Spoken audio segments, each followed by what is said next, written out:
Dharmaraj foundation से मैं ज्वाला कुमार यादव आपके बीच में फिर से चैप्टर नंबर फर्स्ट का विद्युत आवेश एवं वैद्युत क्षेत्र का आज सेकंड लेक्चर लेके आपके सामने प्रस्तुत हूँ। तो प्यारे बच्चों, चैनल को सब्सक्राइब करिए, लाइक और शेयर करिए।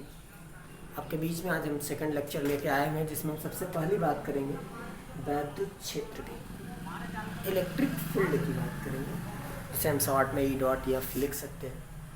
वैद्युत क्षेत्र होता है कोई भी आवेश, आप सपोज करिए कोई आवेश है Q।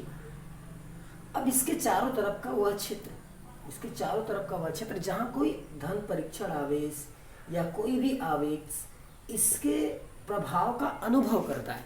प्रभाव का अनुभव करता है मतलब आपको पता है यह प्लस होगा तो प्लस वाले को प्रतिकर्षित करेगा और माइनस वाले को आकर्षित करेगा, तो इसका प्रभाव उस पर कार्य करेगा, यानी कि आकर्षण अथवा प्रतिकर्षण बल लगेगा। तो हम इस प्रभाव का अनुभव कर सकते हैं जहाँ तक उस क्षेत्र को हम वैद्युत क्षेत्र कहते हैं। तो किसी आवेश के चारों तरफ का वह क्षेत्र जहाँ कोई धन परीक्षण आवेश या कोई अन्य आवेश इसके प्रभाव का अनुभव करता है, वैद्युत क्षेत्र कहलाता है, इलेक्ट्रिक फील्ड कहलाती है। अब बात करते हैं वैद्युत क्षेत्र की तीव्रता की, इंटेंसिटी ऑफ इलेक्ट्रिक फील्ड की। तो जो इंटेंसिटी ऑफ इलेक्ट्रिक फील्ड है, अब हमें पता है, अब यही वैद्युत क्षेत्र मान लीजिए आपका कोई आवेश है और इसके सामने कुछ दूरी पर एक धन परीक्षण आवेश Q0 रख दिया गया है। तो इसके कारण इस धन परीक्षण आवेश पर आपको पता है कूलॉम्स लॉ के अनुसार कोई बल निश्चित रूप से कार्य करेगा। मान लेते हैं वह बल F कार्य करता है, तो वह बल F कार्य करता है और इस जो धन परीक्षण आवेश है उसकी जो निष्पत्ति है, इन दोनों की निष्पत्ति, धन परीक्षण आवेश के परिमाण की जो निष्पत्ति होती है, that is called intensity of electric field. तो इंटेंसिटी ऑफ इलेक्ट्रिक फील्ड होती क्या है? किसी आवेश, किसी धन परीक्षण आवेश के परिमाण और उस पर लगने वाले बल की निष्पत्ति को वैद्युत क्षेत्र की तीव्रता कहते हैं, इंटेंसिटी ऑफ इलेक्ट्रिक फील्ड कहते हैं। इसका मात्रक क्या होगा आपको पता है, न्यूटन पर कूलॉम। तो इसका मात्रक न्यूटन पर कूलॉम होता है और इसका जो SI पद्धति में मात्रक होता है वो होता है वोल्ट प्रति मीटर। वोल्ट पर मीटर भी इसका मात्रक होता है। तो प्यारे बच्चों, अब हम आगे बात करते हैं किसी धन परीक्षण आवेश के कारण या किसी बिंदु आवेश के कारण किसी बिंदु पर उत्पन्न वैद्युत क्षेत्र की तीव्रता, किसी बिंदु आवेश पर उत्पन्न वैद्युत क्षेत्र की तीव्रता की बात करते हैं। तो मान लेते हैं कोई आवेश Q है और उसके कारण यदि कोई आवेश Q है तो उससे R दूरी पर जो वैद्युत क्षेत्र की तीव्रता होती है that is equal to 1/4 pi epsilon 0 into Q/R²।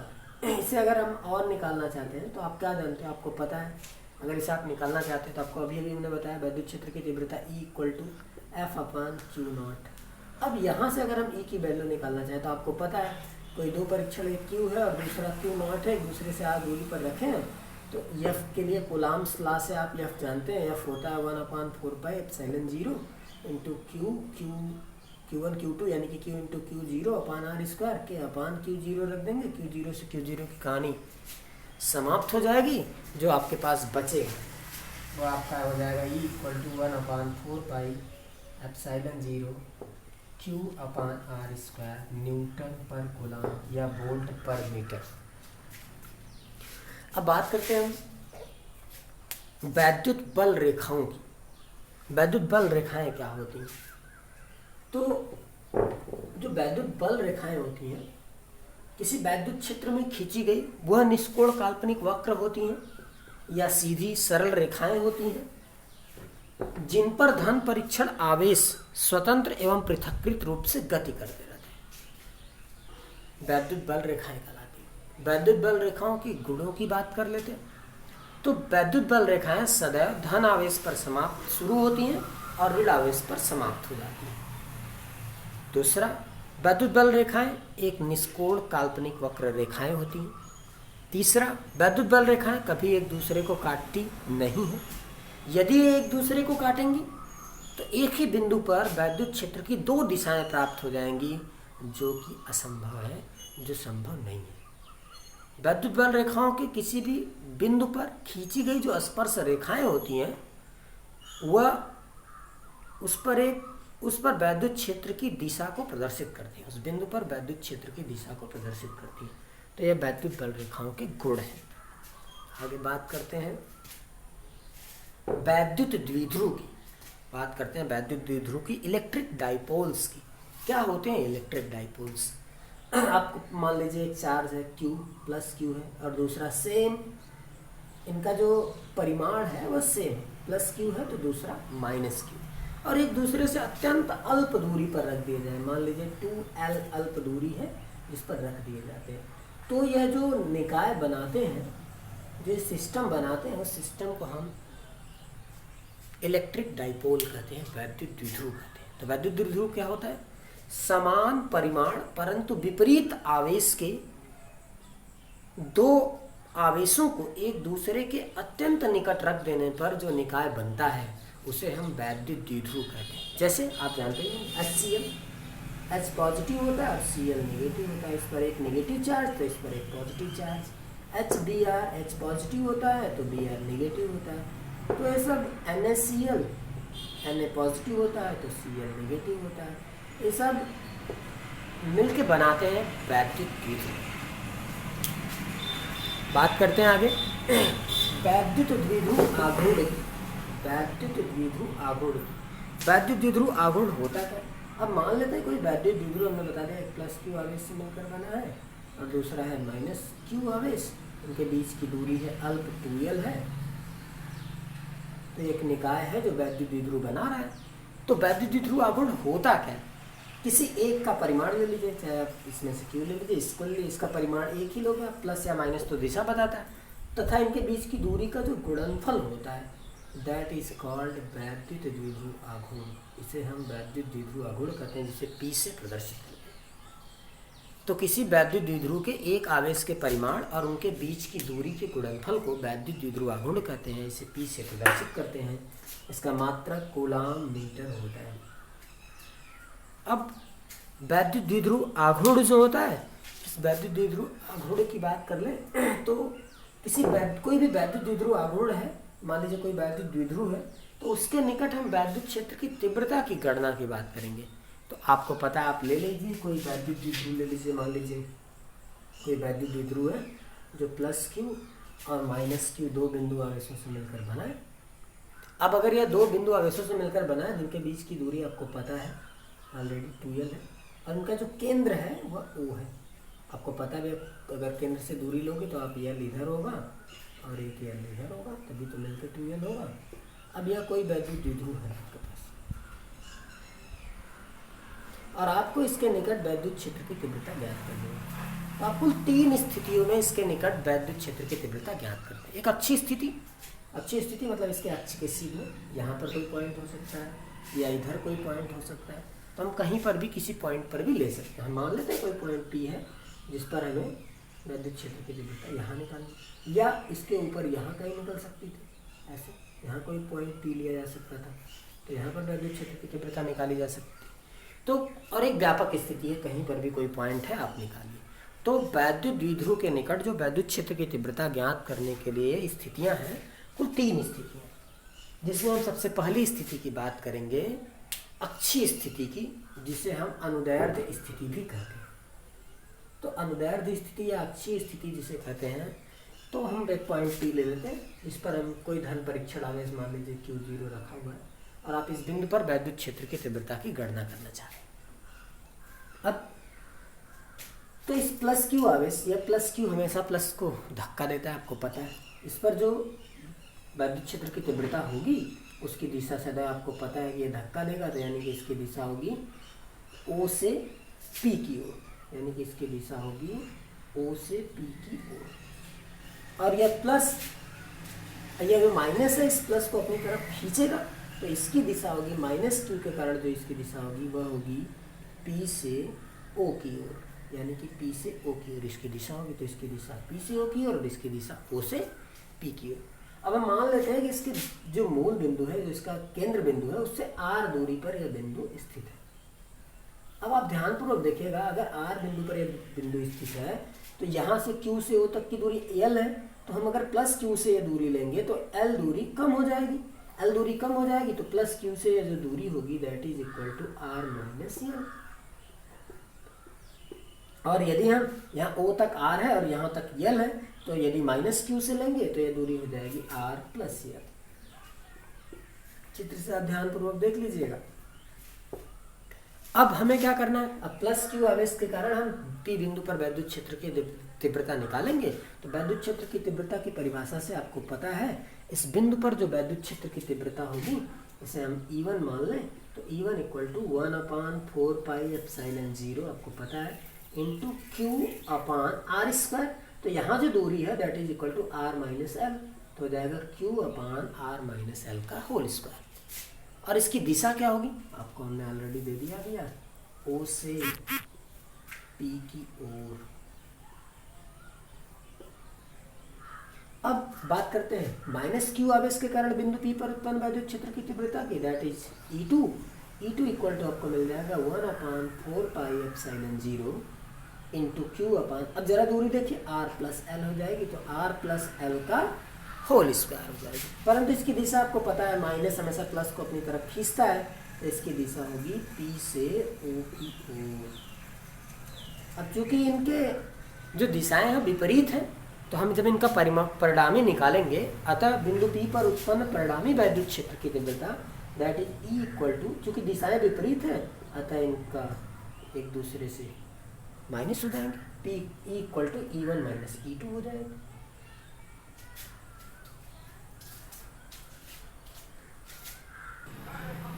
अब E equal to E1 minus E2 हो जाएगा, वैल्यू इसको पुट करते हैं, तो E इक्वल टू आपको क्या मिलेगा, आपने रखा था भैया 1/4πε0 Q/r माइनस एल का whole square minus 1/4πε0 into Q/r plus L का होल स्क्वायर। अब इन दोनों में आपको सीधे सीधे दिखाई दे रहा है कि 1/4πε0 और Q कॉमन है, 1/4πε0 इंटू Q कॉमन कर ले हम, तो हमें मिलेगा 1/r माइनस एल का whole square minus 1/r plus L का होल स्क्वायर। आगे बढ़ोगे आप, जब इस वैल्यू को सॉल्व करोगे आप, तो आपको पता है यहाँ आपको मिलेगा Q/4πε0 इंटू, ध्यानपूर्वक देखिएगा, R प्लस एल का होल स्क्वायर आएगा R² plus L square plus 2RL। इस R माइनस एल स्क्वायर का 1 में गुणा होगा तो, और माइनस के साथ बदलता जाएगा, तो minus R² minus L square plus 2RL आ जाएंगे। और नीचे आपको A माइनस बी का होल स्क्वायर और A प्लस बी का होल स्क्वायर, तो इसे हम क्या लिख सकते हैं, इसे वैसे लिख सकते हैं, एक बार R माइनस एल, एक बार एक ठो R प्लस एल ले लेंगे, तो आएगा R² माइनस एल स्क्वायर, फिर एक ठो R माइनस एल और एक ठो R प्लस एल लेंगे, तो हो जाएगा R² माइनस एल स्क्वायर। अब यहाँ जरा देखिए, L² R² L² R² से कैंसिल हो जाएगा, 2RL और 2RL मिलके 4RL हो जाएंगे, तो आपको टोटल E की वैल्यू जो मिलेगी that is equal to 1/4πε0 into, जरा ध्यानपूर्वक देखिएगा, अब हमें 2RL मिलके 4RL होगा, जिसे हम लिख देंगे 2 इंटू, अब जरा ध्यानपूर्वक देखिए, 2 इंटू हम इसे लिख लें Q इंटू 2L लिख सकते हैं कि नहीं, और R जो है उसे हम अलग कर लें, 4RL था उसे हमने लिख दिया 2 गुणे 2 4 को, R और L इंटू Q को कर लिया बस। ये ऐसा हमने किस लिए किया, क्योंकि Q इंटू 2L जो होता है, since Q into 2L equal to P, जिसे हम कहते हैं वैद्युत द्विध्रुव आघूर्ण। अब बात करते हैं आगे, जरा इसे ध्यानपूर्वक देखिए, R² minus L square, R² minus L square यानी कि R² माइनस एल स्क्वायर का होल स्क्वायर। कोई दिक्कत किसी को, आप ध्यानपूर्वक देखते जाइए। अब देखिए क्या करेंगे, चूंकि होता क्या है, जो L होता है वो बहुत ही अल्प दूरी होती है और R की अपेक्षा बहुत ही छोटी होती है। Since R is less than, R is greater than L, then R² is larger greater than L²। इसलिए हम L² को R² के सामने नगण्य मान लेते हैं, और जैसे ही हम इसे नगण्य मानेंगे तो आगे बढ़िए आप जैसे ही L² को नगण्य मानोगे तो जो आपको वैल्यू मिलेगी, आपको E इक्वल टू मिल जाएगा 1/4πε0 इंटू और आपको पता है Q into 2L equal to P होता है, वैद्युत द्विध्रुव आघूर्ण होता है, तो हम इसकी जगह लिख देंगे 2 इंटू पी इंटू आर, और यहाँ क्या बचेगा, आर स्क्वायर का स्क्वायर करेंगे आर की पावर 4, एक आर से एक आर कैंसिल हो जाएगा, बचेगा आर क्यूब। आपको ई की वैल्यू मिलेगी 1/4πε0 into 2p/r³ Newton per coulomb. तो यह था अच्छी स्थिति में आपको किसी बिंदु पर वैद्युत द्विध्रुव आघूर्ण। अब सेकंड स्थिति है निरक्षी स्थिति। तो प्यारे बच्चों, आप ध्यानपूर्वक समझिए, यह डिराइवेशन बोर्ड एग्जाम्स में हमेशा पूछे जाते हैं, न्यूमेरिकल्स के लिए बड़े ही जरूरी डिराइवेशंस हैं आपके लिए। तो आप ध्यानपूर्वक इन्हें पढ़िए और अपने इस लॉकडाउन की स्थिति में, जिसमें देश संकट में पड़ा हुआ है, इस स्थिति में आप कम से कम शिक्षा के क्षेत्र में कुछ कार्य करते रहिए, पढ़ाई जारी रखिए, ताकि आपका, आपके गार्जियंस का और आपके फ्यूचर का नुकसान न हो। तो प्यारे बच्चों, आप कंटिन्यू लगे रहिए। अब आगे हम बात करते हैं निरक्षी स्थिति। तो मान लेते हैं कोई वैद्युत द्विध्रुव, और आपको पता है वैद्युत द्विध्रुव दो बिंदु आवेशों से मिलकर बना होता है। मान लेते हैं एक प्लस क्यू है और दूसरा माइनस क्यू है, और इनका जो केंद्र है that is equal to O, और इनकी दूरी है 2l, यानी कि ओ से एक तरफ की दूरी l और ओ से एक तरफ की दूरी है। और इस बार निरक्षी स्थिति, जिसे अनुप्रस्थ स्थिति कहते हैं, मान लेते हैं निरक्षी स्थिति में कोई बिंदु P है जिसके केंद्र से r दूरी पर स्थित, और हमें इस बिंदु पर वैद्युत क्षेत्र की तीव्रता की गणना करनी है। आपको पता है यह भी l है, यह भी l है, तो पाइथागोरस प्रमेय से यह r और यह l, तो आपको पता है जो इसका कर्ण है वो हो जाएगा r² प्लस l², यह भी हो जाएगा r² प्लस l²। अब हम इस बिंदु P प्लस Q से जब लेंगे, यहाँ पर बिंदु P पर वैद्युत क्षेत्र की तीव्रता, तो जरा देखिए, तो एक बार तो जब इस प्लस Q से लोगे तो प्लस Q से धक्का देगा, इसकी दिशा इस तरफ होगी, और ये माइनस Q से अपनी तरफ आकर्षित करेगा तो इसकी दिशा इस तरफ होगी। तो परिमाण में समान भी है भैया, चूंकि दूरियां समान है। उस बार r माइनस एल और r प्लस एल होती थी, लेकिन इस बार प्लस Q और माइनस की दोनों से दूरियां जो है √r² प्लस l² है, समान है, इसलिए परिमाण में समान और दिशा में विपरीत होने के कारण निरक्षी स्थिति में वैद्युत क्षेत्र की तीव्रता यहाँ पर 0 आ जाएगी। इसलिए हम इनके ऊर्ध्वाधर घटक लेंगे, और ऊर्ध्वाधर घटक में भी स्थिति यह होगी कि प्लस Q के कारण दिशा ऊपर की ओर और माइनस Q के कारण नीचे की ओर, तो वह भी एक दूसरे को निरस्त कर देंगे। और तब हम क्या करेंगे, तब हम इसके क्षैतिज घटक को लेते हैं, जिसमें दोनों की दिशाएं एक दूसरे के समान हो जाती हैं। अब जब एक दूसरे के समान हो जाती हैं तो हम वहाँ पर वैल्यू लेते हैं, और आप जानते हैं क्षैतिज घटक में मान लेते हैं प्लस Q के कारण जो E1 आएगा दैट इज इक्वल टू हो जाएगा E1 cos थीटा, और निरक्षी जो माइनस Q के कारण E2 आएगा that is equal to E2 cos theta हो जाएगा। और आपको एक तो चीज़ पता भी है कि यदि कोण थीटा है तो जो cos थीटा होता है, आपको पता है cos थीटा बराबर होता है आधार बटे कर्ण। तो हम क्या लिख सकते हैं इसे, लंब बटे कर्ण, आधार बटे कर्ण। तो आधार यहाँ पर l है और कर्ण है √ में r² प्लस l²। तो हम जब भी cos थीटा की वैल्यू रखेंगे, जब भी हमें ज़रूरत पड़ेगी, तो cos थीटा की जगह हम l/√में r² प्लस l² की वैल्यू पुट करेंगे cos थीटा के स्थान पर। अब चूँकि दिशाएं समान है, अतः जो E होगा that is equal to E1 plus E2, परिणामी वैद्युत क्षेत्र की तीव्रता हो जाएगी E1 प्लस E2। और आपको पता है E1 है क्या, E1 cos थीटा है और एक है E2 cos थीटा, तो दोनों में cos थीटा कॉमन है, तो हम इसे लिख सकते हैं E1 plus E2 into cos theta. अब ध्यानपूर्वक देखिएगा, देन E इक्वल टू, अब वैल्यू रख देते हैं। E1 की वैल्यू आपको पता है क्या रखोगे आप, 1/4πε0 इंटू Q/r²। r², यहाँ r क्या है, यहाँ r दोनों के लिए समान है, √ में r² प्लस l² है इसका होल स्क्वायर, प्लस E2 की भी वैल्यू वही है 1/4πε0 इंटू Q/√में r² प्लस l²। और इनमें गुणा किसका है भैया, cos थीटा का, इनमें गुणा है cos थीटा का, मल्टीप्लाई है। तो अब हम cos थीटा की वैल्यू रख देते हैं। cos थीटा की वैल्यू आपको पता है आधार बटे कर्ण होती है, l/√r² प्लस l² होती है। तो इन वैल्यूज को हम पुट कर देते हैं। जैसे आप पुट करोगे आपको मिलेगा E इक्वल टू, इसे ज़रा देखिए, एक तो 1/4πε0 Q/ इतना है और दूसरा भी है, तो हम इसे लिख सकते हैं 1/4πε0 into 2Q/ √r² plus l² का होल स्क्वायर करेंगे तो आएगा r² प्लस l², रूट हट जाएगा, इंटू जरा देखिए cos थीटा की वैल्यू क्या है, L upon under root R square plus L square. तो आपको पता है अंडर रूट मतलब हाफ पावर और यहाँ 1 पावर और हाफ पावर मिलके 1 + 1/2 करोगे आप तो 3/2 हो जाएगा। तो आपको मिलेगा नेक्स्ट स्टेप में 1/4πε0 इंटू 2q इंटू एल या q इंटू 2l भी लिख सकते हो आप इसे, q इंटू 2l अपान ये हो जाएगा under root R square plus L square की power whole to the power 3/2। वही पुरानी वाली बात आपको पता है, q इंटू 2l वैद्युत द्विध्रुव आरूढ़ होता है, उसकी जगह हम p रख देंगे।